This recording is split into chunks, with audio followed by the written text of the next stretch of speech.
ಪಠ್ಯ ಪರಿಷ್ಕರಣಾ ಸಮಿತಿ ವಜಾಗೊಂಡ್ರು ಕೂಡ ವಿವಾದ ಮಾತ್ರ ನಿಲ್ತಾ ಇಲ್ಲ. ಕಾರಣ ಪರಿಷ್ಕರಣೆ ಮಾಡಿರುವಂತ ವಿಚಾರಗಳಲ್ಲಿ ಹಾಗಿದೆ ಅಂತ ಈಗ ವಾದ.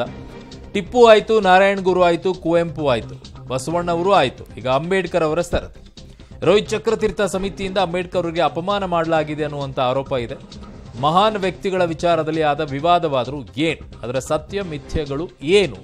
ಸೊ ಪಬ್ಲಿಕ್ ಟಿವಿಯಲ್ಲಿ ನಿಮಗೆ ಎಕ್ಸ್ಕ್ಲೂಸಿವ್ ಆಗಿರುವಂತಹ ಡೀಟೇಲ್ಸ್ ಅನ್ನು ಕೊಡ್ತೀವಿ. ಅದರ ಬಗ್ಗೆ ಮಾಹಿತಿಯನ್ನು ಏನಿದೆ ಅನ್ನುವಂಥ ವಿವಾದಗಳು ಒಂದೊಂದೇ ನೋಡೋಣ. ವಿವಾದ ಒಂದೇನಿದೆ, ವಿವಾದ ಎರಡೇನಿದೆ, ಟಿಪ್ಪು ವಿಚಾರದಲ್ಲಿ ಏನಿದೆ, ಕುವೆಂಪು ಅವರ ವಿಚಾರದಲ್ಲಿ ಏನಿದೆ, ಭಗತ್ ಸಿಂಗ್ ವಿಚಾರದಲ್ಲಿ ಏನಿದೆ, ಅಂಬೇಡ್ಕರ್ ಅವರ ವಿಚಾರ ಏನಿದೆ, ಈ ಒಟ್ಟು 4 ವಿವಾದಗಳನ್ನು ಒಂದೊಂದಾಗಿ ನೋಡ್ತಾ ಹೋಗೋಣ. ಸೊ ಪಠ್ಯ ಪರಿಷ್ಕರಣೆ ವಿಚಾರದಲ್ಲಿ ಸೊ ಏನೇನಿದೆ, ಯಾಕೆ ಪರಿಷ್ಕರಣೆ ವಿಚಾರದಲ್ಲಿ ಇಷ್ಟೊಂದೆಲ್ಲ ದೊಡ್ಡ ಮಟ್ಟದಲ್ಲಿ ವಿವಾದ ಎದ್ದೇಳ್ತಾ ಇದೆ ಅನ್ನುವಂಥ ವಿಚಾರಗಳು ಮೊದಲನೇದಾಗಿ ನೋಡೋಣ. ಮೊದಲನೇ ವಿವಾದ ಏನು ಅಂತಂದರೆ, ಪಠ್ಯ ಪರಿಷ್ಕರಣೆ ಸತ್ಯ ಮಿಥ್ಯವನ್ನು ಪಬ್ಲಿಕ್ ಟಿವಿ ನಿಮಗೆ ಪೂರ್ತಿಯಾಗಿ ಡೀಟೇಲ್ಸನ್ನು ಕೊಡ್ತಾ ಇದ್ದೀವಿ.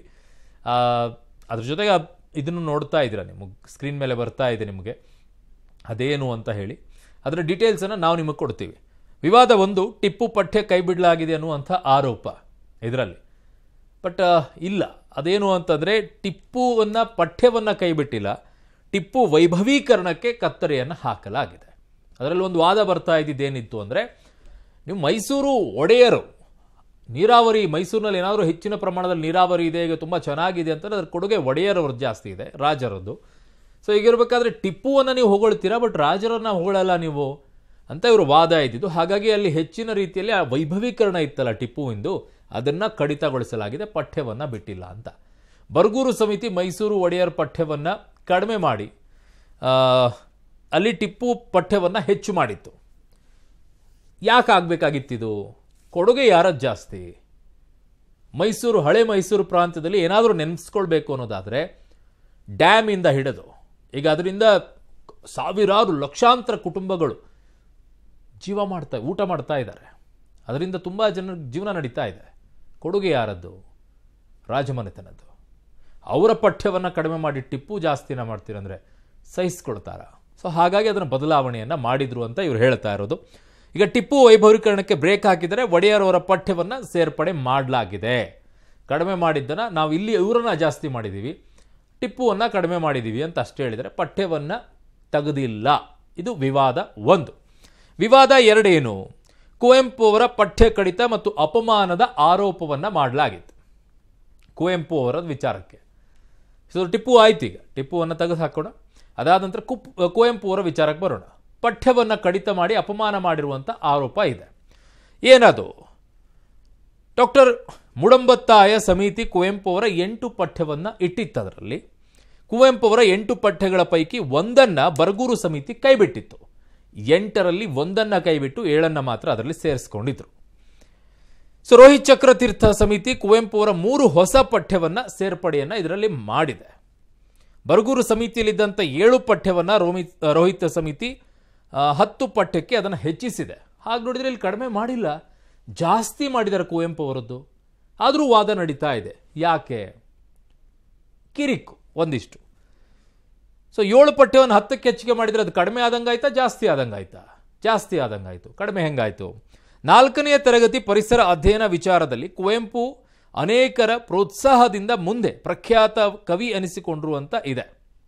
ಇದನ್ನು ರೋಹಿತ್ ಚಕ್ರತೀರ್ಥ ಸಮಿತಿಯವರು ಮಾಡಿದ್ದಾರೆ, ಅವರೇ ಮಾಡಿದ್ದಾರೆ ಅನ್ನುವಂಥ ಆರೋಪ.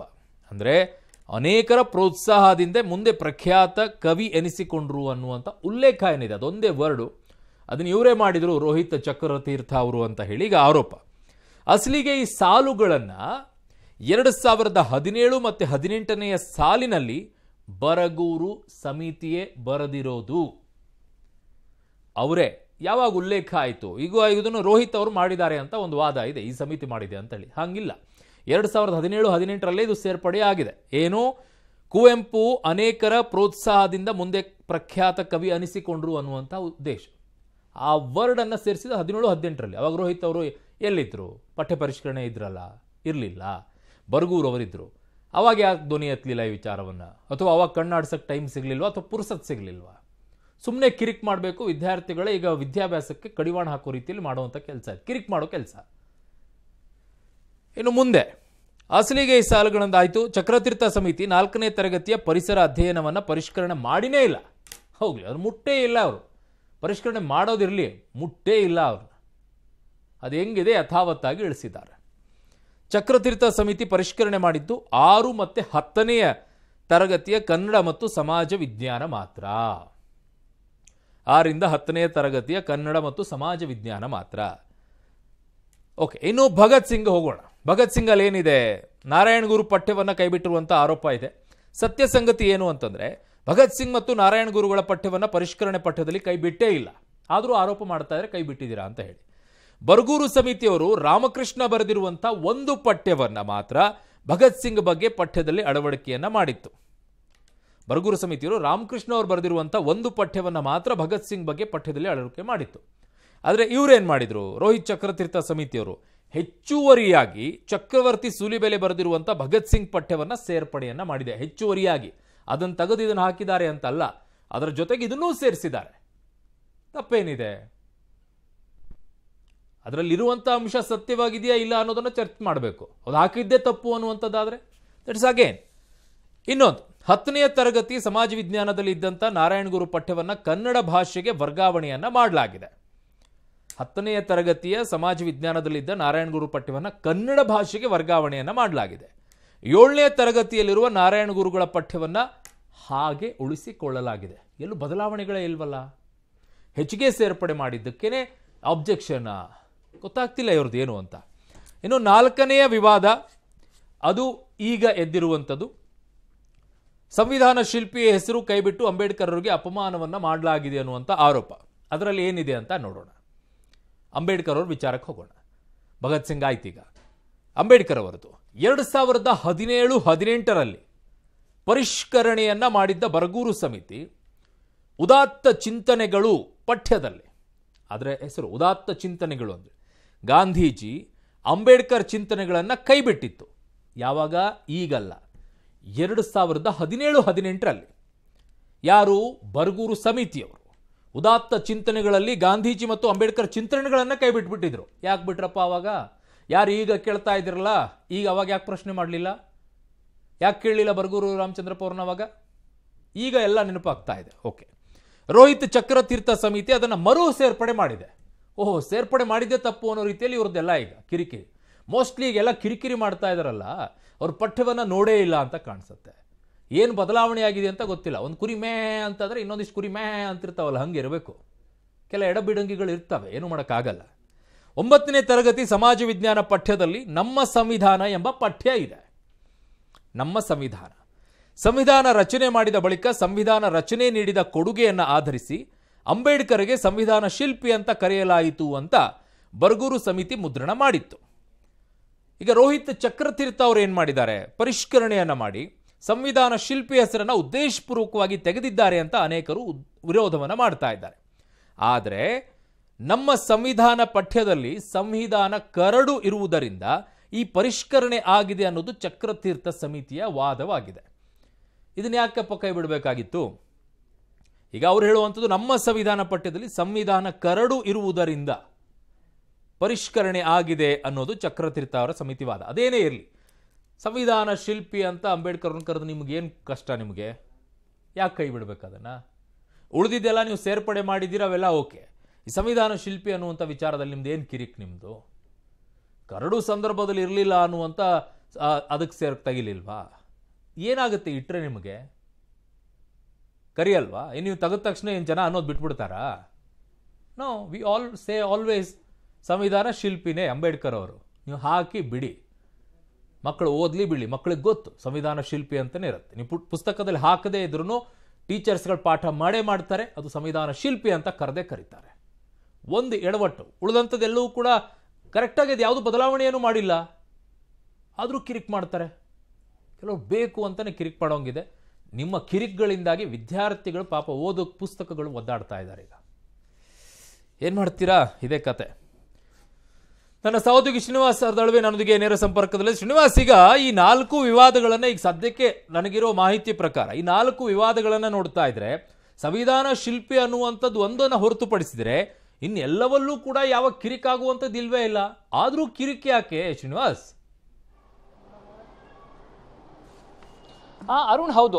ನಾವು ತೋರಿಸಿದಂತಹ 4 ವಿವಾದಗಳ ಪೈಕಿ 3 ವಿವಾದಗಳು, ಅದು ಕುವೆಂಪು ಆಗಿರಬಹುದು, ಭಗತ್ ಸಿಂಗ್ ಆಗಿರಬಹುದು, ಟಿಪ್ಪು ಸುಲ್ತಾನ್ ಆಗಿರಬಹುದು, ನಾರಾಯಣಗುರು ಆಗಿರಬಹುದು, ಇವೆಲ್ಲವೂ ಕೂಡ ಪ್ರಾರಂಭದಲ್ಲಿ ವಿವಾದವಾದುವಂತಹ ಪಠ್ಯಗಳು. ಆದರೆ ಯಾವುದೇ ಪಠ್ಯಗಳು ಯಾರು ವಿವಾದವನ್ನ ಸೃಷ್ಟಿ ಮಾಡಿದ್ರೋ ಅದಕ್ಕೆ ಸಂಬಂಧಪಟ್ಟಂತಹ ಯಾವುದೇ ಮಾಹಿತಿಗಳು ಸುಳ್ಳು ಅನ್ನುವಂಥದ್ದನ್ನ ಸ್ಪಷ್ಟವಾಗಿ ಹೇಳುವಂಥದ್ದು. ಕುವೆಂಪು ಅವರ 3 ಹೆಚ್ಚುವರಿ ಪಠ್ಯವನ್ನ ರೋಹಿತ್ ಚಕ್ರತೀರ್ಥ ಸಮಿತಿ ಸೇರಿದೆ.